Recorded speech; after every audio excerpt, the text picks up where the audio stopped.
Tome assento, por favor. Minha gratidão a Deus por esta oportunidade, por estar aqui cooperando com os irmãos nesta feita, neste culto com os adolescentes da casa.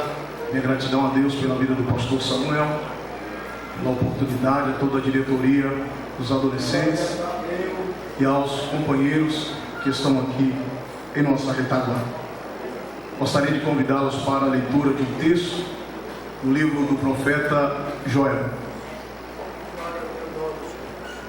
Deus colocou uma palavra no meu coração e eu quero repartir aqui com os adolescentes em especial e também com a igreja. Livro do profeta Joel, do capítulo de número 2. Diante dos depoimentos que foram feitos aqui, os testemunhos que Deus já tem de fato usado os adolescentes, essa palavra vem de encontro ao que está acontecendo, ao momento, e a resposta de Deus ao meu coração quando eu estava orando para este culto, Estava orando a Deus e fiz a seguinte pergunta ao Senhor: será que antes do toque da trombeta, esta geração viverá um verdadeiro avivamento, experimentará um verdadeiro avivamento? E essa é uma promessa que o Senhor me trouxe aqui no capítulo 2 do livro do profeta Joel, e nós estaremos lendo aqui 3 versículos.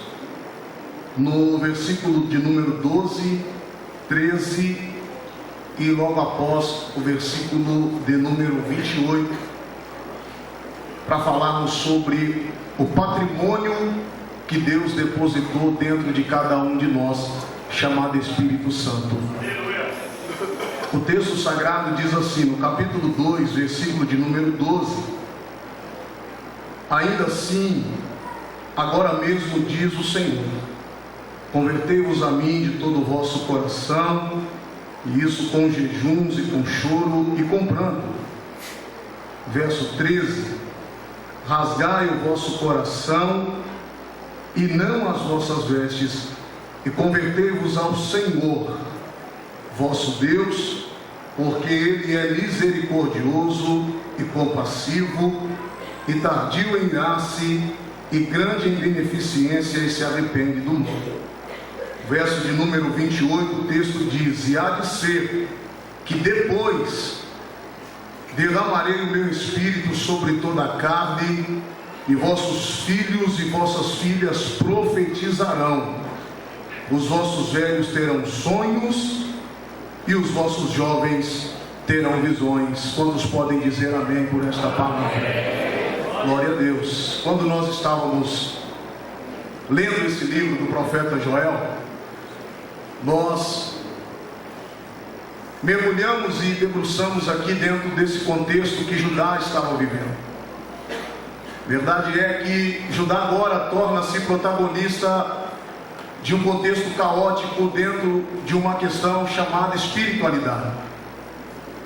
E nós bem conhecemos a trajetória de Judá quando aqui Joel apresenta a sua mensagem à nação de Judá. A Bíblia diz que ele começa e inicia a mensagem que Deus veio trazendo ao seu coração para Judá de uma forma muito incisiva, objetiva, falando e apresentando, denunciando as ações de Judá. Verdade é que Judá estava andando um tanto quanto fora do padrão. Judá já não estava mais fazendo aquilo que Deus havia ordenado. Porém, a Bíblia diz que enquanto Joel profetiza o juízo de Deus, ele manifesta aqui e apresenta algumas tipificações do juízo que Deus traria sobre a nação. Porém, na determinada ocasião que ele conseguiu êxito na sua mensagem para que o povo viesse entender, foi quando de fato ele começa a apresentar ao povo, à nação, que as suas ações resultaria em resultados que Deus traria à nação. Pois bem, ele então traz essa narrativa dizendo que é necessário tomar algumas atitudes para que Deus pudesse reverter o quadro. Embora eles haviam colocado Deus como secundário, embora eles haviam se embaraçado com as coisas daquele tempo, daquele momento, embora eles prosperamente estavam fazendo algumas coisas na vida secular, mas aqui Joel apresenta essa problemática que, pela razão deles se envolverem com aquilo que não era espiritual, e estavam de fato fazendo algumas ações que Deus de fato conhece o homem. Eles estavam de fato, como a Bíblia diz, que eles vestiam-se de pano de saco, e eles tomavam algumas atitudes, que é óbvio, irmãos.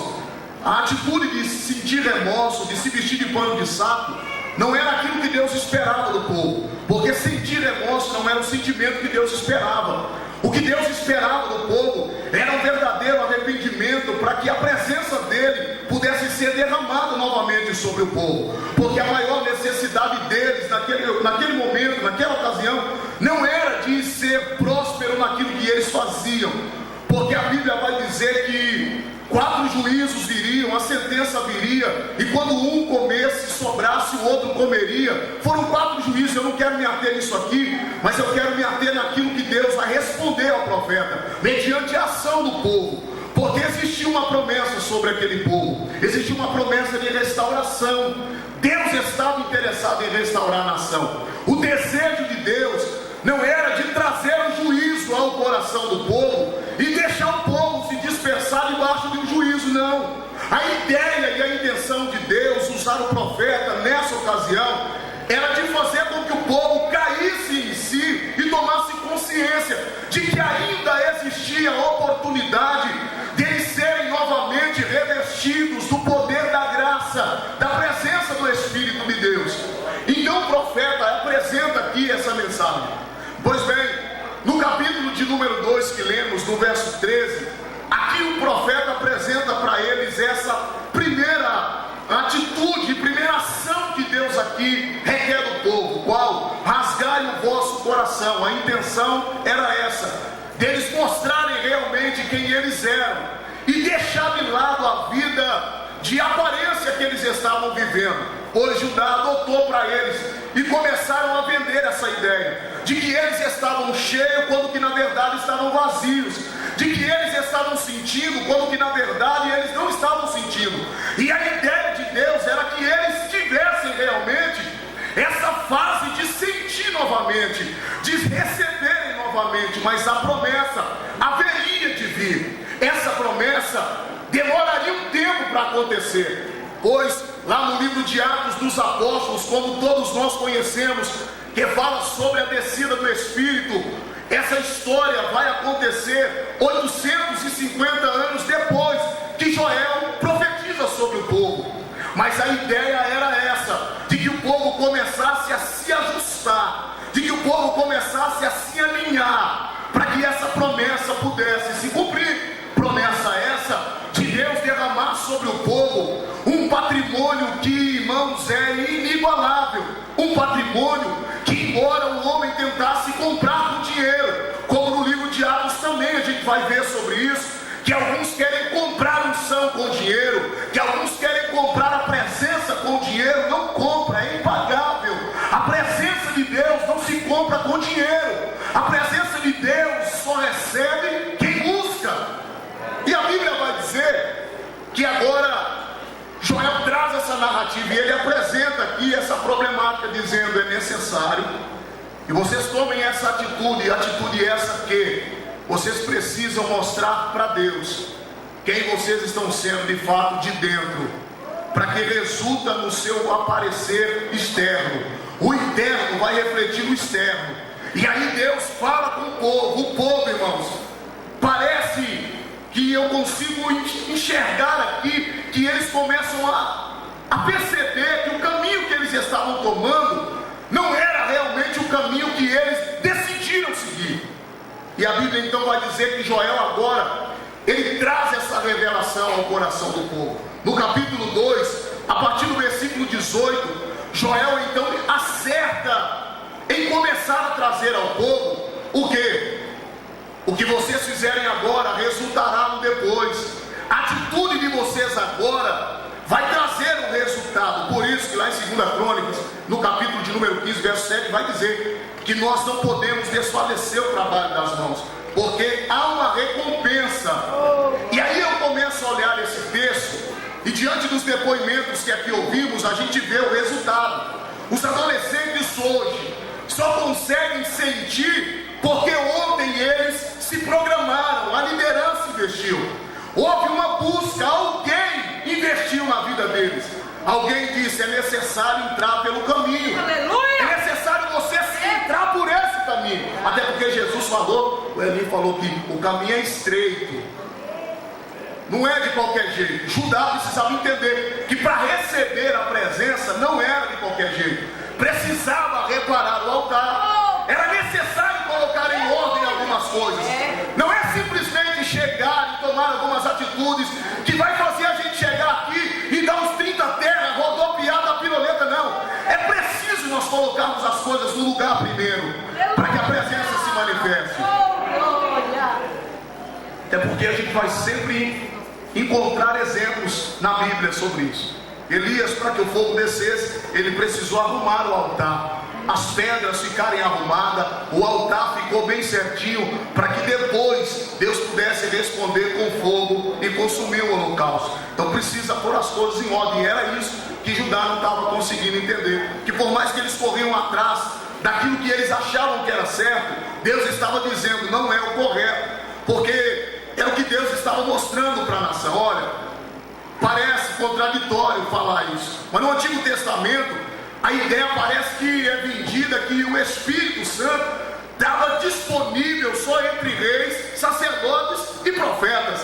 Mas aqui nós vamos encontrar a maior proposta de Deus, dizendo: Joel, avisa Judá, porque se eles fizerem do jeito que eu estou dizendo, primeiro, proclama aí entre eles um dia de proibição, jejum, colocar a vida no altar, depositar a vida no altar. Declarou, proibição chegou, jejum foi feito. Avisa para eles que eu tenho uma promessa maior. Eu tenho uma promessa de depositar e derramar sobre eles um dos maiores patrimônios que o ser humano ele pode ter na sua vida, que é a presença do Espírito. Foi citado aqui por um companheiro que pregou esses dias, se não me falha a memória, foi o pastor Marivaldo. Ele falou até acerca da atitude que Davi teve concernente à presença de Deus. Era como se Davi estivesse dizendo: eu abro mão de tudo, eu perco tudo, mas a única coisa que eu não posso perder é a presença do Espírito Santo, Senhor. Ou seja, ele estava dizendo: eu estou disposto a perder tudo que eu tenho, que eu conquistei, que foi o Senhor que me deu, para administrar. Mas a única coisa que eu não estou disposto a perder é a presença do teu Espírito Santo. Ou seja, então que nós, de fato, eu vim aqui com uma ordem de Deus para falar com os adolescentes em especial, é isso: que existe dentro de vocês um patrimônio que foi depositado, e que Deus não abre mão de que você cuide dele, zele dele.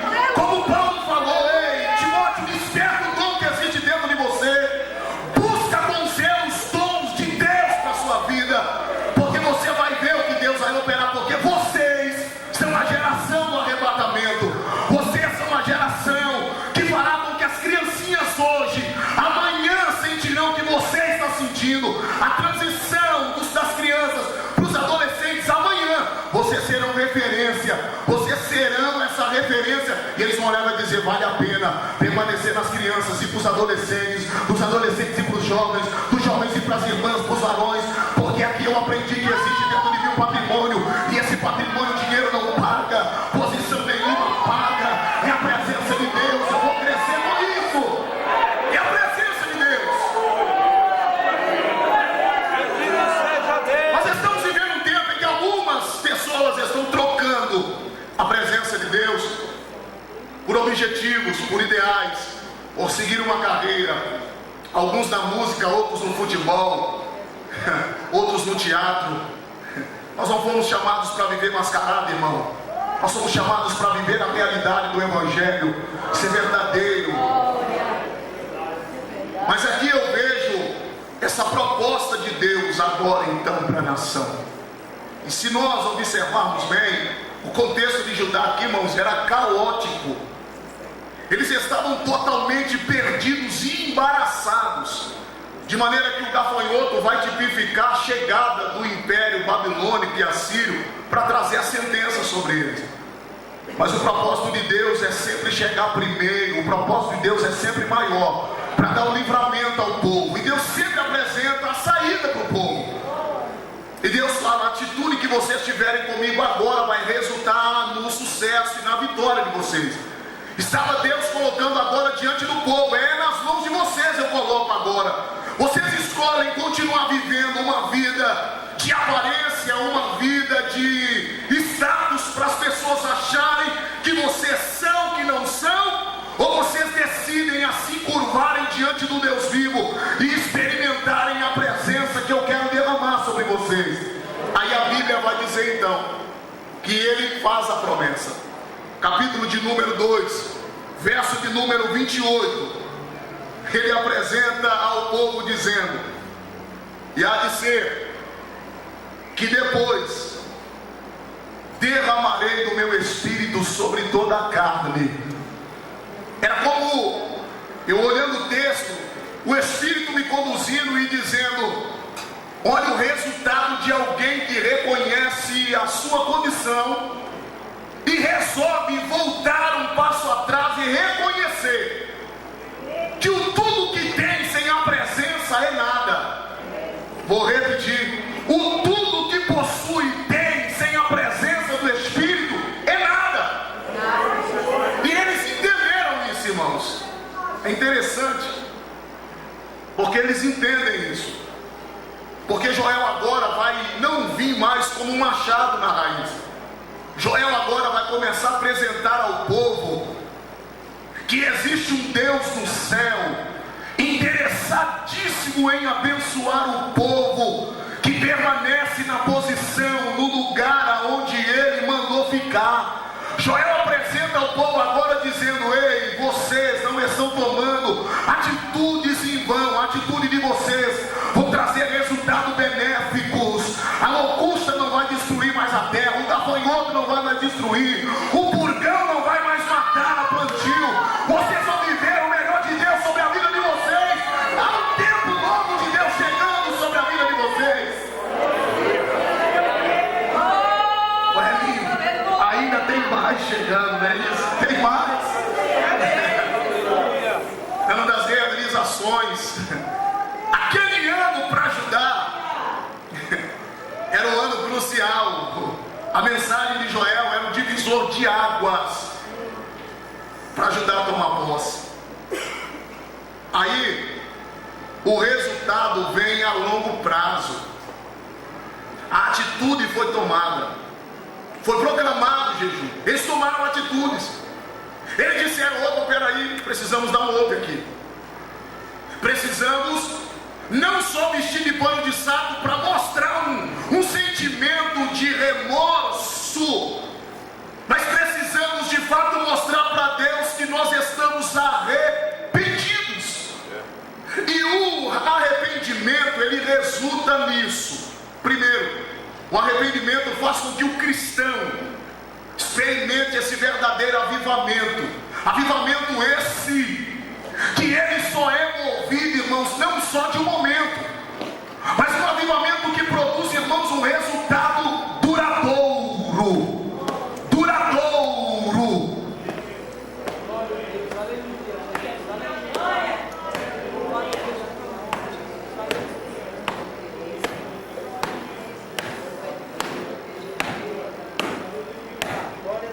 Eu vou batizar. Eu vou operar. Eu comando esta casa.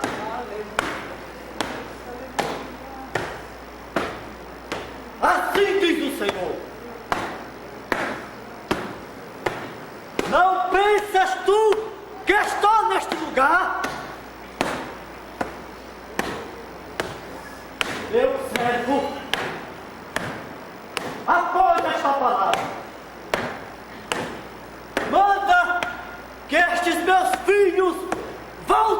aqui neste lugar, para eu selar com meu espírito. Assim diz o Senhor. Aleluia. Glória a Deus. Glória a Deus. Glória a Deus. Você pode glorificar a Deus aí, igreja? Pois bem, nós estamos aqui falando da pessoa do Espírito Santo. Escuta, irmãos. As palavras podem fazer um caminho muito longo, mas o resultado a ser produzido é um só. O que Deus queria do povo era mudança de atitude.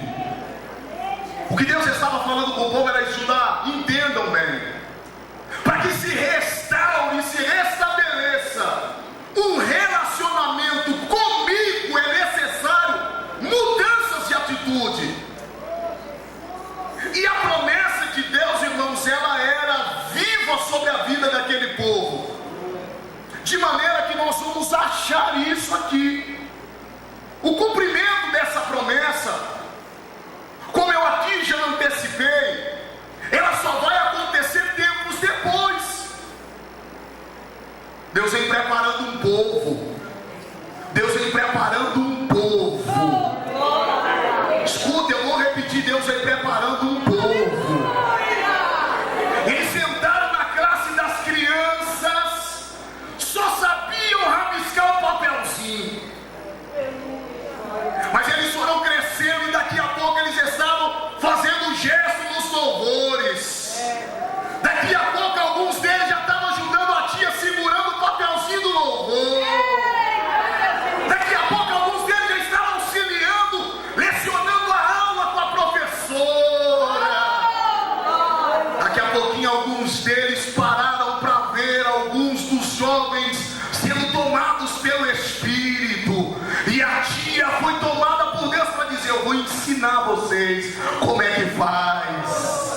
Você também pode, você também vai ser cheio, o Espírito também vai tomar conta de você.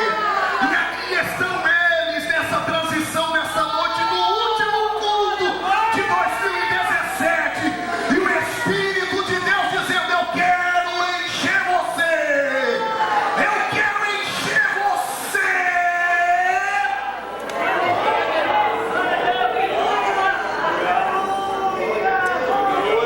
Escuta, Lucas ele vem já trazendo no capítulo 1, era como se ele sentisse o cheiro da presença do Espírito chegando sobre os irmãos que estavam orando. 850 anos passaram, agora aparece Lucas registrando em Atos capítulo 1, versículo 8, ele dizendo: mas recebereis a virtude do Espírito que já está vindo sobre vós. Lucas estava, era como se ele estivesse dizendo: valeu a pena esperar esse tempo todo, rapaz. Um adolescente, vale a pena demais. Eu não sei quanto tempo alguns de vocês estão esperando. Eu não sei quantos cultos e consagrações vocês já participaram, e vocês viram alguns sendo tomados pelo Espírito e disseram: como eu queria, como eu queria. Louvado seja Deus. Mas a Bíblia diz que quando Lucas diz: olha, está vindo sobre vocês a virtude do Espírito, a Bíblia vai dizer que quando eles estavam reunidos, unidos, assentados no mesmo lugar, capítulo 2, a Bíblia vai dizer que veio um som como de um vento veemente e impetuoso, encheu a casa e todos foram cheios do Espírito. Foram vistas por eles línguas repartidas como que de fogo, e todos eles começaram a falar em outras línguas, conforme o Espírito Santo concedia que eles falassem. E todos foram cheios do Espírito. E quando de repente alguém não entendeu, levanta-se Pedro e diz: ei, é profecia, é promessa de Deus.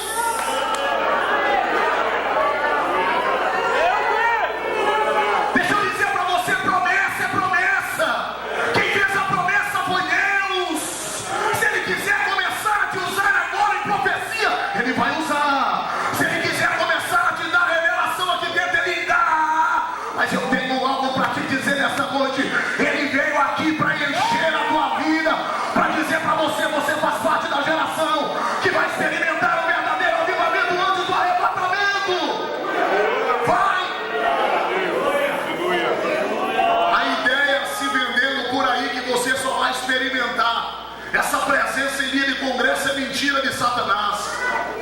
Eu estou para dizer para você que a presença dele vai inundar a tua vida, vai encher você até transbordar. E você, cada culto que entrar aqui, cada culto é um congresso. Cada culto vai ser um congresso. Por quê, pregador? Porque você vai estar cheio. Você vai estar cheia. Por quê? Porque é promessa de Deus. E há de ser que nos últimos dias estamos vivendo eles. Últimos dias, perto de acerto de conta. Derramarei do meu espírito sobre toda a carne. Os vossos filhos e as vossas filhas profetizarão. Os velhos terão sonhos. Vocês, juventude, terão visões do alto. Deus vai usar vocês.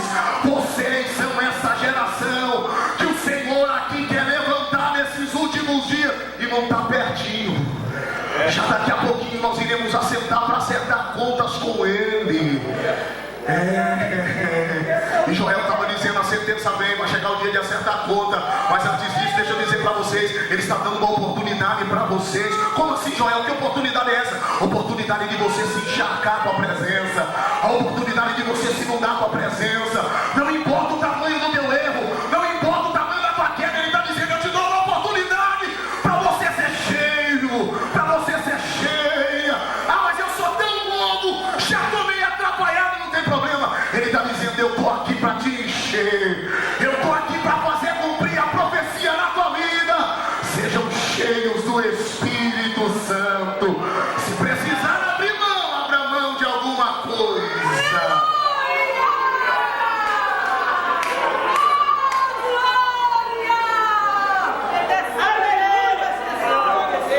Se precisar, usa aquele jargão que existe entre vocês. Hashtag escolhi esperar. Aleluia. Vai ser hoje. A Bíblia diz, irmãos, que foi de repente. Eles estavam como vocês, ó. Quem sabe, a Bíblia não diz, mas de repente eles estavam lá. Lindo, lindo, lindo és. Glória, glória eu te dou, Jesus, Jesus. Lindo, lindo, lindo és. Glória, glória eu te dou, Jesus. E o vento veemente e impetuoso ouviu. E ele quem? Ele chegou, o Espírito Santo de Deus. A Bíblia diz que ele encheu a casa. Eu estou sentindo uma graça de Deus envolvendo adolescentes aqui nessa noite, pastor. O Espírito de Deus falou comigo: adolescentes, vai sair daqui nessa noite com o som do Espírito afiado na tua vida. Deus vai te usar. Escuta aqui, você vai começar a colocar as mãos e enfermos vão ser curados através da sua vida. Levanta a mão, adolescente. Vocês, adolescentes, os adolescentes, levanta a mão. Receba a autoridade de Deus aqui para isso. Oremala céu eminara baracaia. Abadara sobe que minara sui. Você vai profetizar. Deus vai ser na sua boca. Mentira de Satanás, que você vai ser um adolescente problemático, que você não vai chegar aonde Deus sonhou para você. Essa noite é noite de Deus selar você e dizer para você: quando você abre mão aqui na terra, eu preparo você para as coisas futuras que eu tenho para você. É noite de você tomar posse do que Deus tem preparado para você.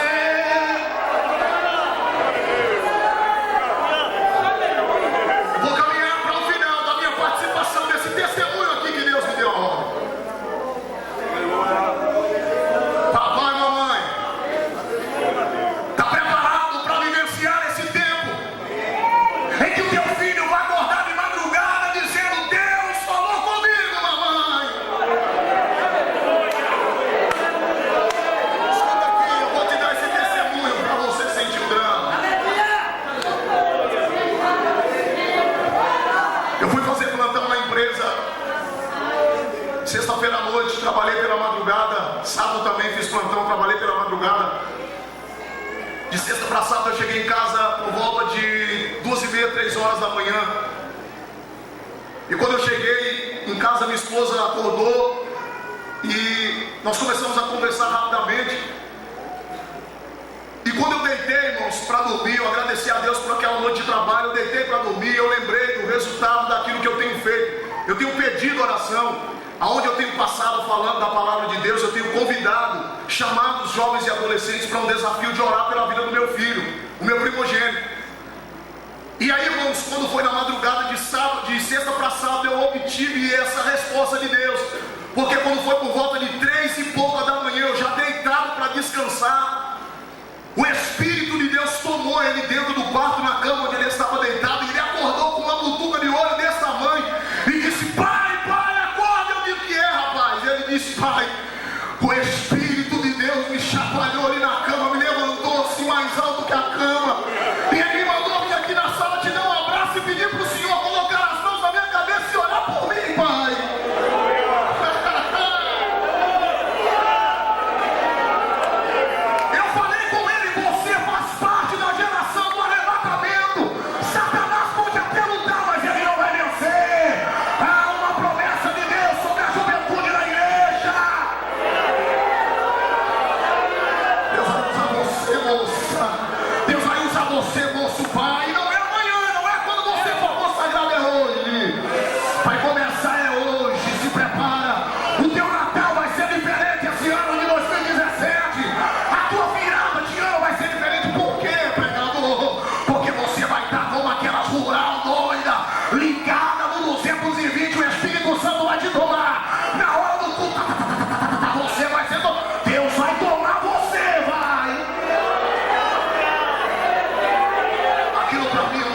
Motivo de eu ficar até 6 horas da manhã acordado e dobrar o meu joelho e falar com a minha esposa: se quiser dormir, dorme.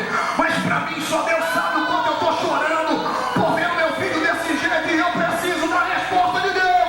E ela chegou daqui. O Espírito de Deus é promessa de Joel.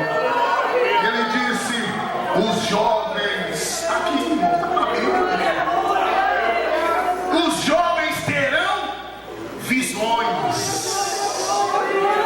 Eu pensei: o menino está fraquinho, Jesus, não quer mais nada.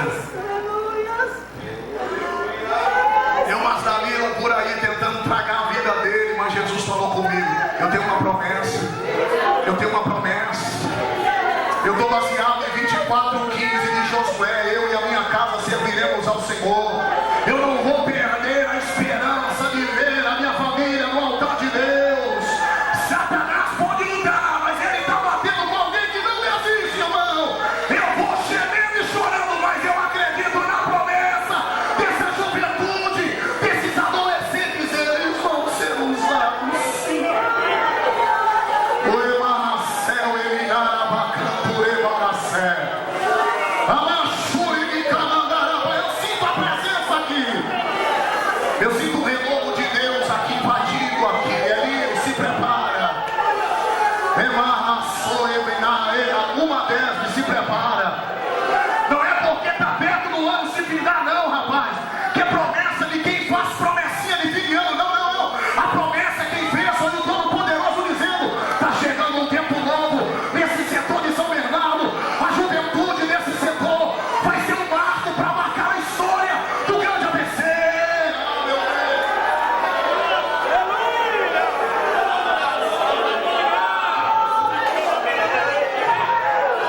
Passa vento, passa chuva, passa deserto, passa vale, passa alegria, passa tristeza, mas a promessa de Deus, ela vai permanecer viva, e ela está resistente na tua vida, adolescente. Se prepara para receber o novo de Deus. Juventude da igreja, há um novo de Deus sobre a tua vida.